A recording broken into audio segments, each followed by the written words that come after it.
Qui se rappelle d'avoir reçu un don gratuitement? Qui dans cette génération? S'il y en a un qui se reconnaît avoir reçu un don, une grâce gratuitement, je pense que celui-là peut aussi donner gratuitement. Mais pour les autres, c'est une autre réalité.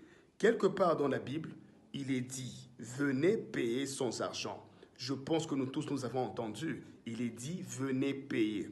Donc, il peut avoir d'autres valeurs d'échange, qui veut simplement dire que par moment, sans argent, on a reçu quelque chose, mais on a payé de sa vie, de son temps, de ses sacrifices, de sa jeunesse, de ses nuits de prière, de ses montées, de ses abnégations, de sa consécration et de la honte, du mépris, du ridicule, de notre obéissance aux exigences de notre foi ou de notre appel.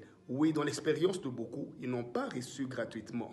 Ils ont jeûné, ils ont sacrifié leur réputation, certains même leur relation, leur honneur, leur fierté. C'est juste une réalité. La Bible est en train de dire quelque part, acquiert le savoir, acquiert la sagesse, acquiert la connaissance au prix de tous tes biens ou de tous tes avoirs. Parce que le savoir, la connaissance, même certains rituels ou certaines pratiques ou certaines réalités spirituelles demandent toujours un investissement. C'est aussi une réalité. Parce que d'une manière ou d'une autre, quelqu'un doit participer. Parce que celui qui est en train de te parler, celui qui est en train de t'initier, celui qui est en train de t'illuminer par son savoir pour te permettre de développer une connaissance, pendant qu'il te parle, il perd le temps d'aller travailler. C'est peut-être seul ça, son travail.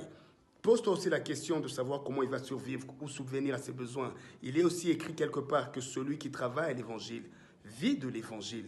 C'est juste une réalité vraie qu'on devrait peut-être remettre à sa place. Dans la structure ecclésiastique, il n'est pas vraiment prévu qu'on puisse faire payer par des indulgences, des gratitudes prévues pour le fonctionnement.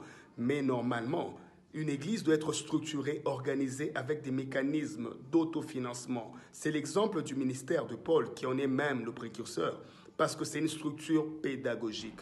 Mais dans la vraie vie, dans la vraie spiritualité, on ne peut pas aller chez un devin, chez un maître, chez un marabout, chez un sachant, apprendre pour un autre besoin les mains vides.